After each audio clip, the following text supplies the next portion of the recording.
In May 2026, one of the most successful underdogs in football history sat down in a room at Netflix's London headquarters. Cameras rolling, his wife watching quietly from the back. And a journalist asked him a simple question. Would you do it all again? Jamie Vardy, Premier League champion, record breaker, the factory worker who beat 5-0-0-0 to 1 odds, paused. And then he said, if you asked me to go and do it all again, I wouldn't. Now, think about that for a second. This is the story football sold us as the perfect fairy tale. From the factory floor to lifting the trophy. Never give up. Believe in your dreams. But the man who actually lived it just told us the truth nobody wanted to hear. So this video isn't about the fairy tale. Everyone's told you that story. This is about the part that never makes the history books, the price. And by the end, you'll understand exactly what he meant. Here's what you probably already know. Jamie Vardy was released by Sheffield Wednesday at 16. The reason? He was too small, too physically slight to make it. So the dream basically ended before it started. He went to work in a factory called True Life, making medical splints. He played non-league football on Sundays for a club called Stocksbridge Park Steels, the 8th tier of English football. He didn't make his Premier League debut until he was 27 years old. Most players are winding down by then. Vardy hadn't even started. But here's the detail almost nobody tells you. The fairy tale had cracks from the very beginning. In 2007, Vardy had no stability in his life. He was convicted of assault after a night out drinking. He had to wear an electronic ankle tag for 6 months. He had a 6 p.m. curfew, which meant he sometimes had to leave his own matches early to get home in time. And it gets darker. Even after his £1 million move to Leicester, he was drinking heavily. He was manufacturing his own vodka at home, soaking Skittles in alcohol to cope with the pressure. He turned up to training hungover. On one occasion, he was completely uncontactable while his pregnant wife was trying to reach him. For the younger generation who only know him as a champion, this is who he was first. Not a hero, a man nearly throwing it all away. Remember that, because it matters later. To understand why this story is so improbable, you have to understand the system Vardy was fighting against. Modern football doesn't produce players like this anymore. By the 2010s, the pathway to the top was academies. You get scouted at 8, 9, 10 years old.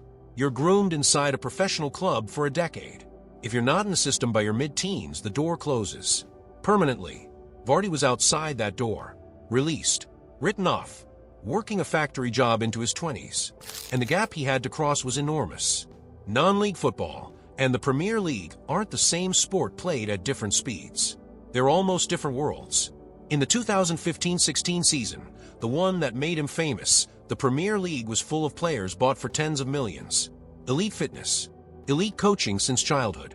Vardy scored 55 goals across his non-league years at Stocksbridge before working his way up through Halifax Town and Fleetwood Town. In 2012, Leicester paid £1 million for him, a record fee for a non-league player at the time. And even then, it didn't click. In his first full championship season, he scored just 4 goals. 4. A former teammate described it as a genuine culture shock. Vardy admitted he initially felt he wasn't good enough. The £1 million gamble looked like it was failing. So, how does a man go from wearing an ankle tag to captaining an attack against the best defenders in the world? Let's go back to Stocksbridge. His teammates there had a nickname for him. They called him a cheat code. Because of his pace. He had this blistering, terrifying speed to run in behind defenders, combined with a composure in front of goal that you simply can't teach. At the 8th tier of English football, he was a man playing against boys. But talent was never Vardy's problem. His life was. The turning point wasn't a goal. It wasn't a transfer. It was a group of friends and a family. Throughout the documentary, there's a group Vardy calls the In-Betweeners, his small, all-male social circle from Sheffield. His words, if one of us is having a problem, then get it in the group. Might get abused for a bit, but at least it's us lot keeping an eye on each other. At Leicester, 3 things pulled him back from the edge. A manager named Nigel Pearson, who showed extraordinary patience. A good psychologist, who Vardy credits directly. And the birth of his daughter, Ella, the moment that finally forced him to grow up. But here's the surprise most people miss.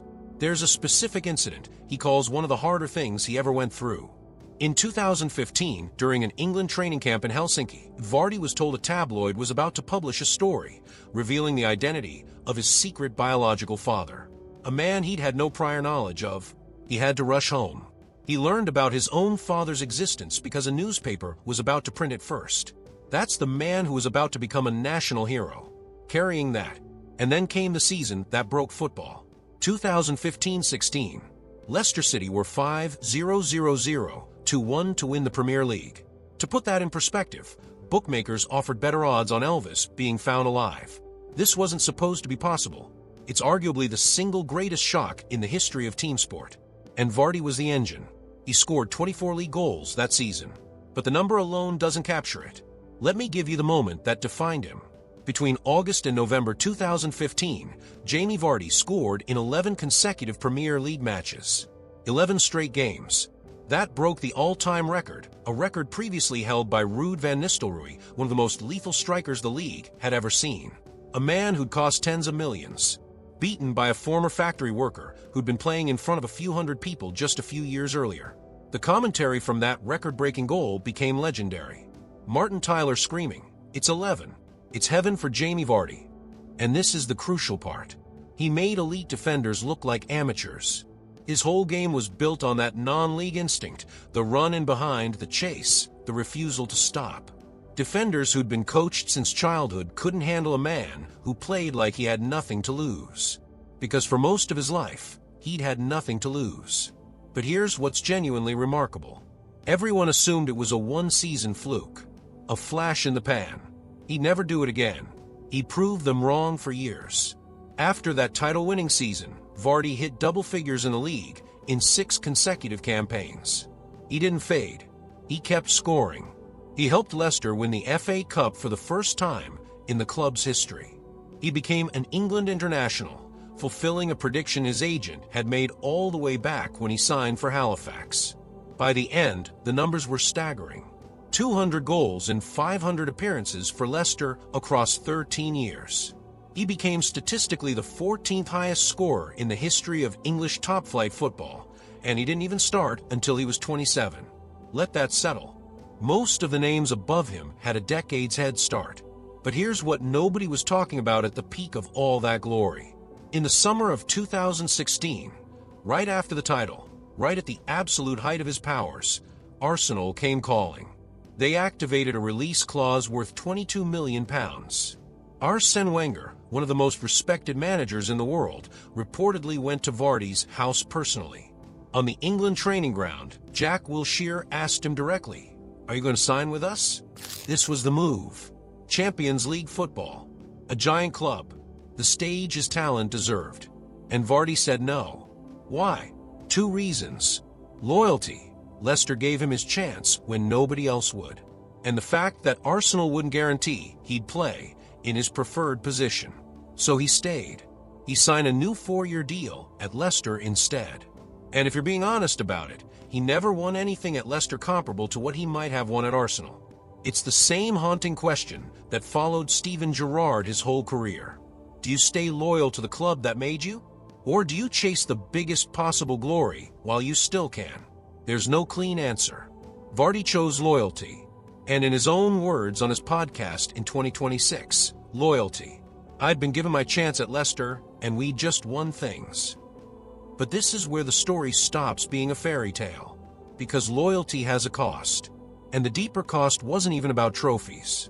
It was about what the whole journey was doing to him, physically and mentally. That's the part that was quietly building underneath all of it.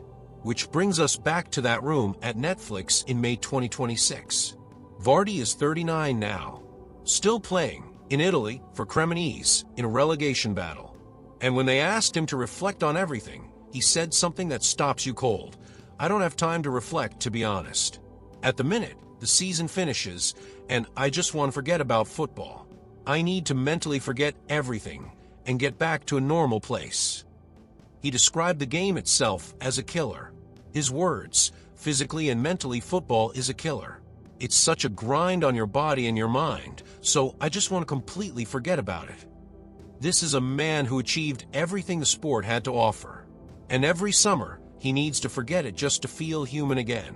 So when they asked the big question, would you do it all again? And he said no, he wasn't being bitter. He was being honest in a way champions almost never are. The fairy tale was real. The 5-0-0-0-1 title was real. But the drinking, the pressure, the ankle tag, learning about his father through a tabloid, the mental grind that never switches off, that was real too. And nobody put that on the poster. But here's the twist that reconstructs the whole thing. Because in the same breath, he refused to call it a mistake. On whether he still loves it, of course I love it. If I didn't still love it, I wouldn't still be playing. And his final verdict on the entire journey, it really was tough, but all worth it. Both things are true at once. He wouldn't do it again, and it was still worth it. That's not a contradiction. That's what the truth actually sounds like. So where does that leave Jamie Vardy in football history? Asked if another non-league player could ever do what he did, he was blunt. I think luckily, I was just a bit of a freak. I don't think it will probably happen again. And he's likely right. The system that rejected him at 16 is even more closed now. His story may genuinely be the last of its kind. But the reason this story matters goes beyond football. Vardy answered the one question we almost never let our heroes answer honestly. We celebrate the achievement. We ignore what it costs. He refused to let us do that. He told us the trophy and the damage came in the same box. And that leaves you with a question only you can answer.